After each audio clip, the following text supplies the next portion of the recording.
players. They've been running their system for a long time, but also they have young, explosive players, you know, and so they create some challenges here. This will be a big test for us. Staying on that page, Dan, they played pretty good defensively, especially the last 2 weeks. They're healthy, but what does having Danielle Hunter back mean for that defense specifically? You know, look, he's an element that they need, and I think he's one of those. You know, he's one of those pieces that makes them pretty dangerous. You know, because he's one of those DNs that I think plays the run as good as anybody, and he's an excellent pass rusher too. So he can transition from run to rush very quickly and run action stuff, and he's long. He's a heck of an athlete, high motor. So it's helped them. This defense is predicated on that pass rush, really disrupting what you want to do.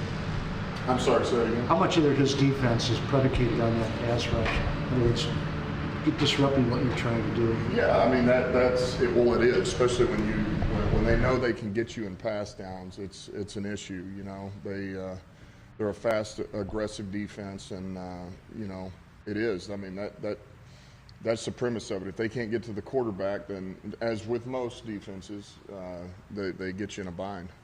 Challenges in facing a pass rush like that down to their offensive linemen and Frank and Taylor. Yeah, look, we're going to be smart with what we do, game plan wise. You know, to try to help our guys out, and not just them, but everybody. We've gone back and tried to really look at what we think we do well. You know, we're 4 weeks in now. What do our guys do well? Knowing what we have up front moving forward and what they have, how do we help? And so the plan is catered that way somewhat, and there again, I mean, we got to play complementary football. You know, we can't get in one of these like we've been. You know, we can't get in one of these. We're down and we're in 2-minute mode, and we're having to throw it every play, and they know it, we know it, and that doesn't serve us well all the time. Evan Brown was thrown into a tough spot there. Just a minute for Frank last week. How did you think he played? I thought he played well.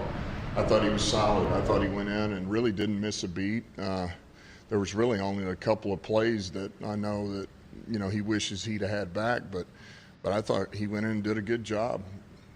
Beyond what the injuries mean for this week and for this game, how big of a setback is it developmentally? You know, so much of this year was going to be about developing young guys and key groups. So for the offensive line, the secondary, to lose some of these guys, how big of a setback is that? Yeah, I don't think it's a big setback because there again, I mean, look, Barnes is still coming along, McNeil's coming along, Levi, he's got to get better, but he's continuing to grow. Jerry Jacobs is going to continue to grow. Bobby's still going to be able to grow and help us in other areas. Sewell, we'll see where he's at. But I feel like we still have enough young guys that we are developing. I don't feel like it's a setback. I mean, we still got plenty of young bucks that are out there, that are helping us, contributing, and that are growing every time they get to play and the reps that they're getting. Is Panay banged up? He's a little banged up. Do you expect him to play and practice this week? We'll find out. We'll see where he's at. He'll probably be limited today, if not out, and then we'll go from there. What did he do? He was sort of hunched over at the end of that game, or it looked like he was struggling a little bit. Yeah, he just got an ankle. Dan, when a new regime comes in, a new head coach, new general manager, and there's so much stripped away from the franchise, there's often pain before there's a lot of glory. Mm-hmm. 4 games into this season, now going through a little bit of this pain. Where's your head at a quarter of the way through the season?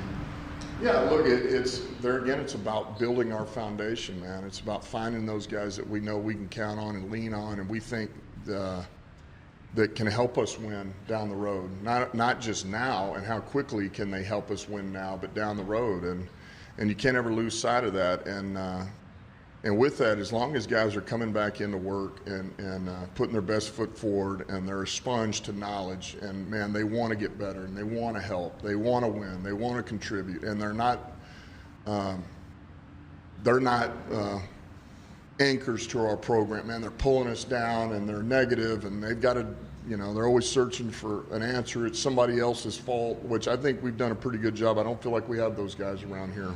How do you keep those lenses on? How do you keep the focus on that when the losses, pile up? How do you keep the focus on that? You highlight it. and it's a point of emphasis. Like listen, guys, we got to go back to work. This is what we have to focus on. If we want to beat this team, this is what we have to do. If you go back to everything we've said before a game as to what we have to do to win, it's been true. And we haven't done those things, not as in all three phases together. And we haven't quite put together when defense does something good, offense we don't answer, or we don't compliment, and vice versa, and special teams and look, 0-4 stings, but at the same time, we're not as far away as it appears to be. I just bring it up again. We were 2 plays away. Last week, you could argue we were 2 plays away from winning that game. And look, that's nothing against Chicago. They played well. It's a credit to them. But we are not as far away as it appears to be. At least this week, or you said possibly at least that you'd work on a lot of red zone, short yardage stuff, to sort of make sure you were solid in that area. So how have you changed practice today? Yeah, we'll start that today. There'll be some things that we highlight. Look, we've done a little bit of third down work against each other on Thursdays up to this point. We're going to start doing it every day. So we'll have, whether it's 1 or 2 plays at the end of each segment, offense versus defense, good versus good, we're going to do it. And we'll start there. I've just kind of tweaked a few other things. We'll be in pads today for a period of time, and then we're going to go into teach mode towards the back end of practice and really hone in on the package and the scheme and what we're trying to do and how we need to stop these guys, so we get a little bit of both. Yeah, we talked to Jonah earlier this week. He praised Evan Brown's intelligence, but given the relative inexperience and Frank's experience, did you shift the balance at all to calls and protections a little bit more to Jared this week? I think we still keep them together. Look, he certainly golf can handle those, but Evan he's a smart guy. There's a number of reasons why he's here. We thought he did a good job in camp, but he's been pretty steady and reliable. And I think knowledge-wise, he's been right in Frank's hip pocket. And so, look, anytime you lose somebody like Frank's a hell of a player, man. He's one of these top-notch players in this league. He's a top center, if not the top center. And so that's going to hurt a little bit, but I do like where Evan's at, and I know mentally he can certainly handle all of it, and I think physically he's going to be able to do his job and help us. Yeah, you said that you don't have any players here or anchors weighing you guys down. I'm sure some of that comes from the coaching staff and preaching that, but which players do you lean on as far as leaders to help kind of foster that within the team itself? Yeah, I could look. Michael Brockers is one. Alex Anzalone's one. I think guys like Cabinda who've kind of been here, but they're stables. They just go back to work and do their thing. I think we've got a ton of guys that are that way. I think Goff. I think Khalif Raymond. I think Dean Marlowe. So I think there's a number of guys because they know what winning looks like. They've been there, and they don't accept it. And I think we've got a lot of young guys that, they follow their lead. And so, yeah, I think those are guys you're looking at. How important is it for the players themselves to take ownership of that and make it their team versus a coach having to drag them along and preach it all upon themselves?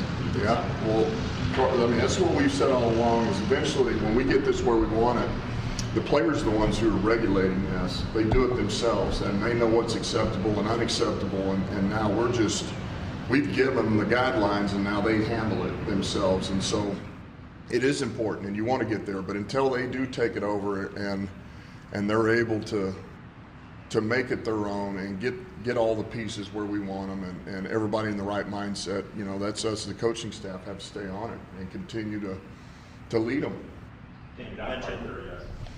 We're not quite there, but we'll get there. You mentioned Jerry Jacobs a couple times here Monday, maybe after the game and today. He finished out the game. I'm curious what you saw in those limited reps he got, and is he maybe in line for a bigger role here going forward? Yeah, I thought he did a good job. Thought he stepped in and thought he did his job, and thought he played hard, and so I think he deserves a shot, But I also think Bobby still gets a shot to help us as a team, but yeah, I thought Jerry stepped in and did some good things. Real quickly, Dan, I'm just wondering. Yep. About the new addition, McCollum, what you and the scouting department saw from him to bring him on board. Well, he's a guy that, first of all, we know he's played center. I mean, he's a center, and and he's done it in games, and we think he's a pretty smart guy, and so we wanted to make sure, just especially knowing that Frank's could be down for a while, we think he could be down for a pretty long time, is to have a guy, a true center, that can help and back up Evan, and so we're glad that we got him in the building. All right. Thanks, guys. Okay, thanks, guys.